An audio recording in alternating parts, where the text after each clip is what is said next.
Okay. Hold on. Okay, so I was just talking to myself while I was driving, so I figured I might as well just record it. So I was thinking about a class that I took about a year ago in grad school. It was like my first class that I took, and it was a health class, but it was mostly like wellness class, not so much health like nutrition and stuff, but it was overall wellness. And towards the end of the class, the topic of like gender roles and like being true to that and parenting and all this stuff came up, and it was a live lecture, so we were able to like talk on the microphone with our peers and our teacher and shit like that. So I remember the professor asking if anybody was willing to share their experience with either gender queerness or having a child or a friend or a peer or something that had experienced some sort of gender queerness. And I actually had never thought about it before for myself, but I volunteered to kind of unpack the way that I felt as a kid, because I remember that I hated being a girl as a kid, but I never saw it as being gender queer. I guess because back then I was in elementary school. I didn't fucking know like what that was. But I remember specifically saying the words that I did not want to be a girl many times. And there was one time in specific that I remember that my mom bought me jeans that were completely covered in glitter. Like the entire, every single inch of those pants were glitter and gems, and I fucking hated them. Now, I mean, they sound kind of sick, but back then I was maybe like between 2nd and like 5th grade. I was probably 3rd or 4th. And I remember when I sat down, I got to school early and I sat down at my desk and I did not stand up the entire day. All like 6 or 7 hours that we were in school, I refused to stand up. Whenever we needed to like grab something from the front, I asked the friends around me to, grab it for me. And when it was recess, I stayed in the classroom and I got in trouble because I didn't want to stand up. And then finally my teacher was like, okay, you're the last person in the room. Why don't you want to stand up? And I said, and I started crying. And I said that it was because of my sparkly jeans and because I didn't want people to think I was a girl. And I remember specifically being like, they're going to think I'm a girl, and I don't want them to think that I'm a girl. I hate girls. I don't want to be a girl. And I was crying, and then she let me stay in there, my teacher. So I did. And then other times after that, I remember, girls would always make fun of me because I would always hang out with the boys, and I always dressed, I guess, with baggy clothes, and I never wanted to wear dresses or something. So kids back then, of course, they pointed that out because kids are assholes.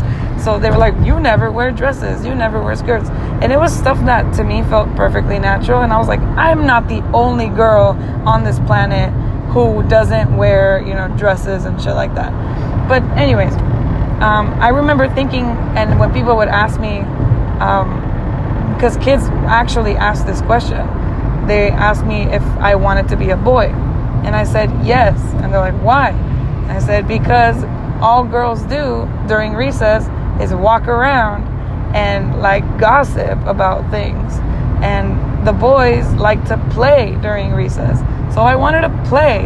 And back then, like, to me, things like playing and toys and clothing had like a very strict gender rule to them. It's kind of like growing up associating blue and trucks and sports with boys, and like makeup and Barbies and pink and flowery stuff with girls, because that's how I grew up. My parents were from Mexico, and my mom is a school teacher, and whenever they would have like boys versus girls things, she would buy the girls a bunch of makeup and Barbies and flowers and makeup, and then the boys would get trucks and baseballs and shit like that. So it was very like gender role-y, you know. So that's just what I was used to, I guess. And back then I didn't have like the critical capabilities in my brain to be able to like analyze that maybe that was ridiculous, which it is completely.